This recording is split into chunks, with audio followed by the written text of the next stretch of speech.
I want to tell you something. Leaving America might be the very best decision you ever do in your entire existence. And let me tell you why. For one, we already know that we got so much political BS going on. High cost of living, healthcare is garbage, and the parasitic draw on constant subscriptions and subscriptions and subscriptions.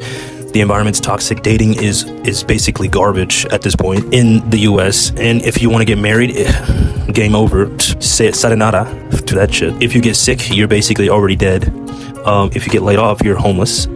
If you get fired, you're homeless. And then you're going to get fired because if you have a job that AI can do, you're definitely done. And also when it comes to blue collar jobs, when they say, oh, we'll just go to blue collar, you can't fit the entire population into blue collar. Sorry, there has to be a balance of white collar jobs. As much as we complain about it and also make fun of people who sit behind a desk, we need those people to sit behind a desk so our society doesn't collapse. Because if so many people are left in the richest country in the world jobless, then it only equals havoc. The thing is, most of us, we only see things on a surface level, but we never look on a deep thing, like deeper. When you take things away from one side, then how do you rebalance it? You can't just take something away and then not fill in the gaps. There has to be a rebalance, and a lot of people don't think about rebalancing. It's almost like the market. Like what goes up must come down, what comes down must come up. You have to fill in the gaps of the market of where you dipped. If you dip, you kind of have to make up for that dip, whether it be today, tomorrow, next week, next month, next year, in 4 years. If anyone is used to, analytics when it comes to reading charts. Even though I haven't done it in a while, I still have some knowledge of chart reading, but people just don't have that kind of mental, like that kind of thinking to understand that there is a huge wave of Americans leaving. And if there's a huge wave of Americans leaving, then guess what? There is going to be some kind of rebalance, or maybe no rebalance, but something new might be introduced to where you could be restricted. So that's why leaving now is probably the best decision you could probably do. And not only finding something stable and sustainable, but leaving now, clinching all of your savings and getting rid of everything, selling everything away and moving is probably the smartest thing you can do. Because imagine living each month on 400, right as of right now, since I moved, my expenses are at most 400 a month versus spending 600 a month plus any extra spending when it comes to food or leisure. I can live based on just $400 a month or less. But listen, imagine being able to have rent or some kind of living space for maybe just around $200 or even less, depending on where you want to live, stay, where you're willing to trade off. Because listen, comfort is everything, but imagine being able to just go anywhere, do anything, do more stuff, not only for less, but to be able to do more stuff with your money instead of just having your money siphon off while you have to work with pocket change to even enjoy a beer.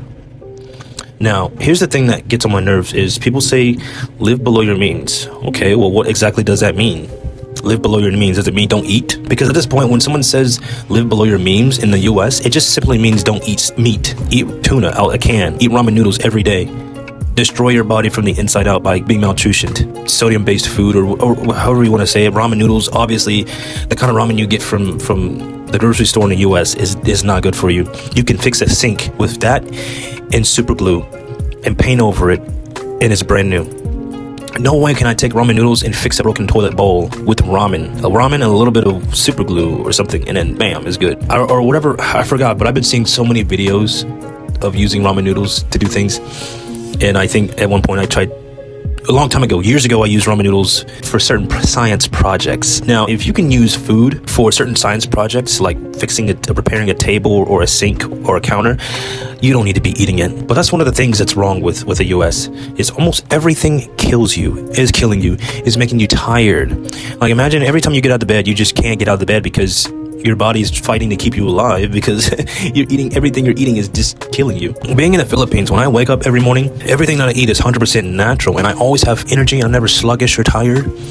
Man, I eat all the Filipino dishes, there's fish, but I haven't had fish yet. But I've been eating lots of chicken dishes, beef dishes, pork dishes. My favorite is sisig, of course, and pancit bihon, because noodles, vegetables, a little bit of pork, a little bit of chicken.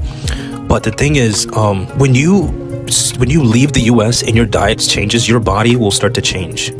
Your habits will start to change. Your mood will start to change.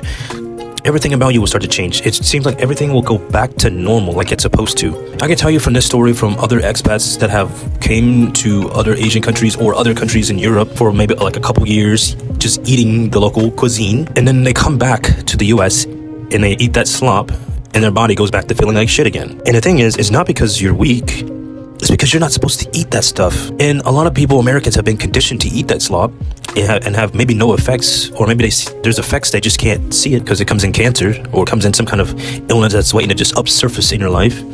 But a lot of them have been conditioned to eat that slop.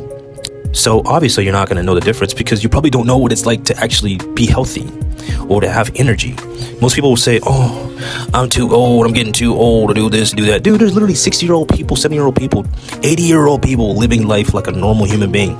They aren't talking about no aches. Oh, I'm hurting. Oh, I can't do this. Oh, I can't do that. No, these people are literally living like some freaking normal human beings. They are doing gardening. They're walking around, going for long walks, carrying stuff. They speak like they're in a right mind. But in America, like when people get that to a certain age, they're losing it. Their mind is just disappearing. People here, their minds are there until they eventually die. The thing is, a lot of the foods that are in the US, ingredients in the US, is banned here in Asia and other countries. I noticed that when you get ketchup here, so there's two types of ketchup. There's banana ketchup made with banana and I think honey or some kind of sugar-based something. And then when it comes to ketchup, it's made out of like 4 ingredients: vinegar, water, salt, and then tomato. But in America, they have, for ketchup, there's like 26 or 30 something different ingredients just to make up ketchup. Do you see what's wrong here? And a lot of people like the gaslight and say, oh, well, those chemicals, it takes a bunch of chemicals to make food. No, it doesn't. Those are not the chemicals that are naturally in tomatoes. We don't need 30 different chemicals that we can't pronounce in tomatoes. We just need tomatoes. We don't need to know what's inside a tomato because a tomato it grows naturally. Do I need to know what's inside of like a freaking apple? What chemicals are in an apple? What chemicals make up an apple? No, we just know it's an apple. So when I look for ingredients, I better see egg, milk, water, salt, even though I don't know what that makes. But the ingredients need to be simple. And when I shop here and I look at the ingredients are simple. There is no freaking hydroxide, monoxide, sodium oxide, glucosamine, magnesium. Like what? I'm just making up because I don't know them all through my head. But it's just when you read the bottle, you're like, what the hell is this shit? It's the same with bread. I make homemade bread out of 4 ingredients: yeast, egg, water, and flour. That's 4 ingredients to make bread, and it's good. I don't need all this extra shit to make bread. But, some people they just choose to be willingly ignorant. Because I know I'll get gaslighted in my comment sections because it always happens. Every time I talk about factual stuff, in my experience, they come after me, they attack me. And everyone has so much pride in America and being part of the, being American, that they don't want to call out or hold themselves accountable or hold their own country accountable for the things that are being done. And I don't give a damn. I'm going to be honest, completely honest. When I was in America, going to all these other places to eat, I was feeling sick, sluggish, druggish. I didn't want to do anything. Versus when I was home and eating beef and potatoes and all kinds of things grown out of the ground, I felt like $1,000,000. I had so much energy to do stuff. Man, I tell you what, I was almost superhuman because my diet was so good. Like I was like carrying calves in freaking below 40-degree weather, touching metal with my bare hands, and also doctoring calves and just doing all kinds of just crazy stuff. And in winter, nothing bothered me. I felt like a superhuman. I could just do anything and everything, and I was okay. I didn't have no joint pains, and it's not because of age. It's because of diet. Because when I was away and I went down to like the city or the town, and I was eating that garbage food, everything was hurting. It was like joints, everything. I was feeling it. And then when I go back to a normal, healthy diet, it all goes away.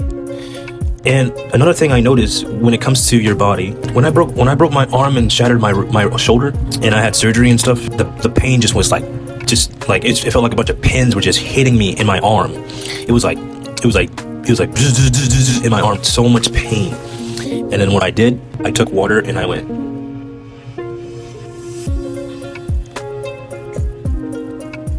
And then the pain went away.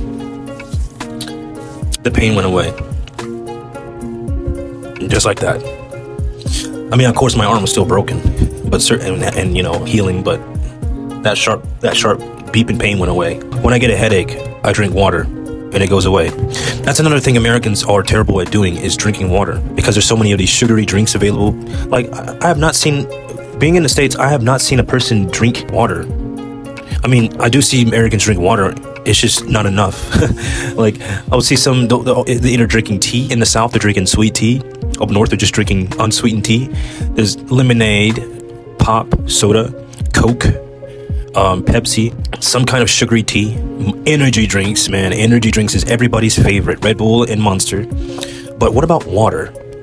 Because water, I did an experiment. So I had this job where I had to stay up all the time and drive, and I would drink 10 energy drinks a day, and that shit about killed me.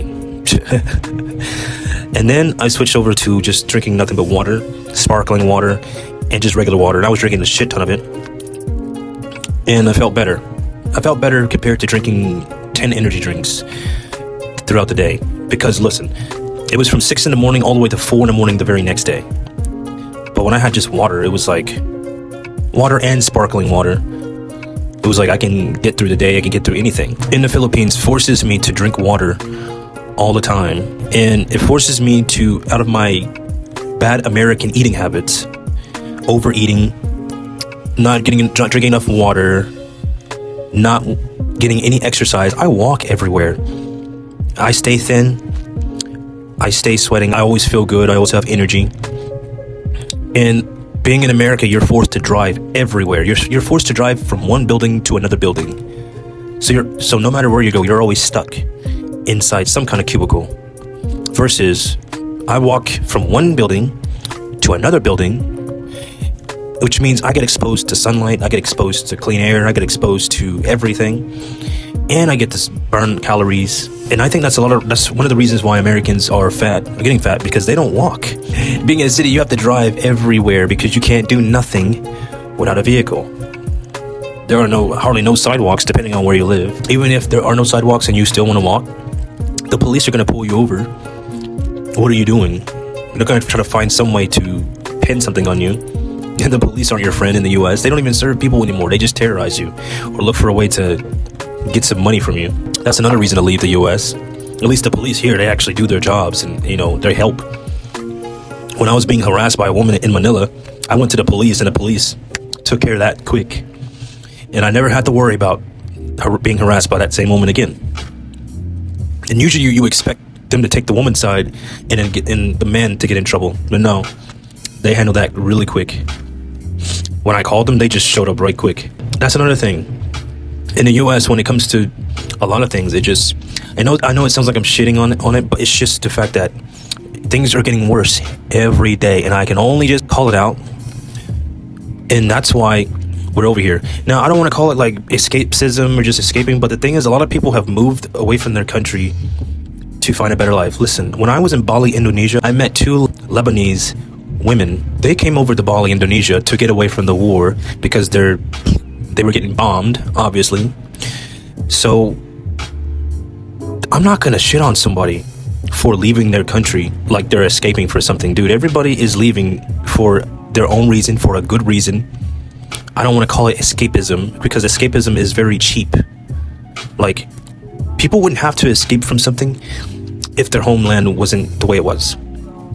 Now, some people could be escaping for criminal reasons, or escaping for people trying to escape from responsibilities, but trying to get away from a toxic environment, trying to get away from being broken, being poisoned, being lied to, being treated like you're a second-class citizen in your own homeland. That's not escapism. That is just going somewhere where you're treated better, going somewhere where you can heal, going somewhere where you can actually have a normal life. Because if you're a person that wants to have a family, because that's in your DNA, that's in your that's in your program. If you want to start a family and duplicate what your parents had, you gotta leave. There is no raising no families in the US. The US has basically became one big brothel.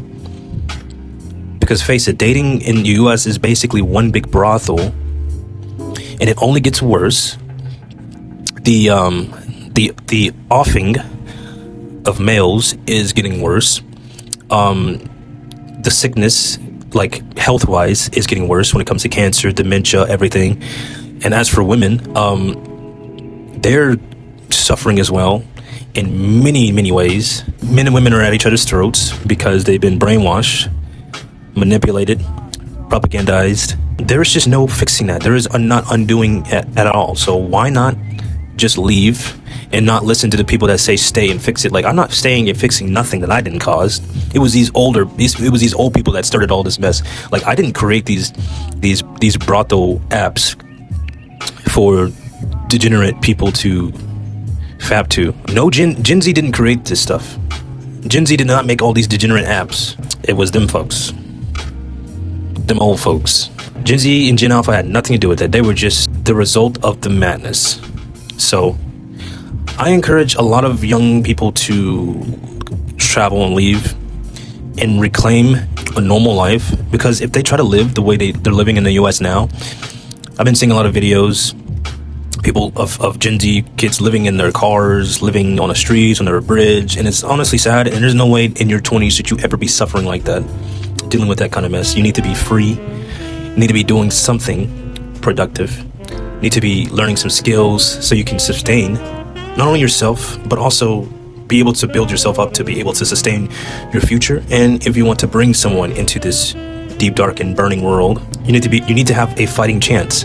So that's one of the reasons why leaving the United States right now would be the very best decision of your entire life. As much as expensive as that plane ticket is, it will be the last expensive thing you'll ever have to pay. Because when you leave and you find your place, not only you're going to be able to get back healthy, your mental health is going to come back, or it's going to get better.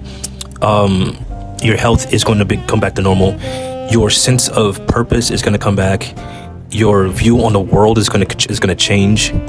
You'll be able to reclaim a life that you could have had if it didn't go to shit in the US like it did. Because I gotta say, right now, it feels like my life is kind of back to normal where I'm at right now. And honestly, it's almost like I can actually relax, or I actually feel safe being where I'm at.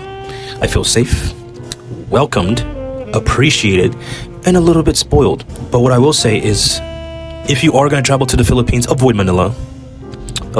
Just go try the other islands, some provinces. But as for if you want to visit some other countries, you'll just have to do some research, because I don't know how they are. The only places I've been to was Tokyo, Japan, Pattaya, Thailand, Makati, Manila, a lot of cities in Manila, Philippines, and Bali, Indonesia, Kuala Lumpur, Malaysia. Malaysia is super expensive, so unless you got the money, Malaysia is a pretty good place to live if you got the money. Bali is a pretty good place to live if you know where to look, and if you're financially literate, you can live there. You can afford to live there. All I can say is, if you do leave the US, it'll be the very best decision of your life, because it was the very best decision of my life. And honestly, being here now and seeing what it is, being here now and then seeing what it is over in the US now, if I would have waited till now, I would have beaten myself up. I would have went in the future or in the past and just beat myself up and say, why are you not there? Greatest decision of my life. Greatest. I made a lot of friends, met a lot of people, had a different perspective, had my faith restored in the Philippines since I left Manila in that degenerate city of Makati. And now things just seem normal. I can actually be chill. I can actually see myself finding a girlfriend, settling down, and actually starting a family, just being here, because it feels safe. It feels like it's not rooted in all this terrible stuff. And it was the same way with my friend. He moved to Malaysia because he already had a kid, but he felt like the place that he lived in Malaysia was not only safe, but also so quiet and a good place to raise his kid.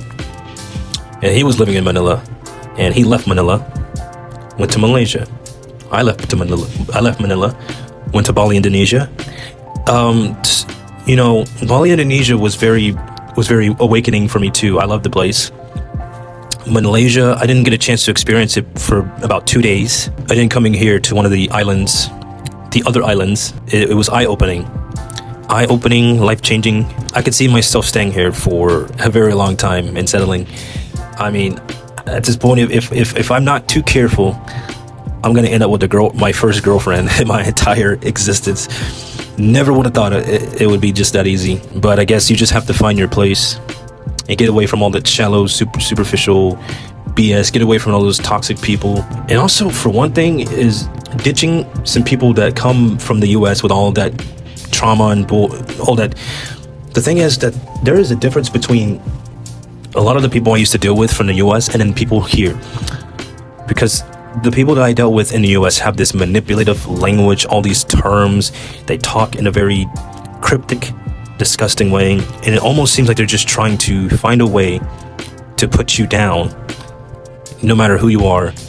And make it seem like their worldview is number one, while yours is just nothing because you don't value superficial, dumb stuff. And call me old soul or whatever, but I was not raised to be superficial. I value deep connections. I value moments. I value things that I can remember so I can have stories to tell in the future. Not other people's stories, my experiences, my family's stories, their experiences. I don't care about all this stupid shit like celebrities and whatever bullshit is going on in that world. I don't care because that's not my story. That's not my life. My life is whatever I done in this time period. And only I can tell my story. My story can't be told by another person. It can't. But anyway, that's enough rambling for me. Let me know what you think in the comments. If you liked the video, give a like, subscribe. I will see you on the next one. Peace.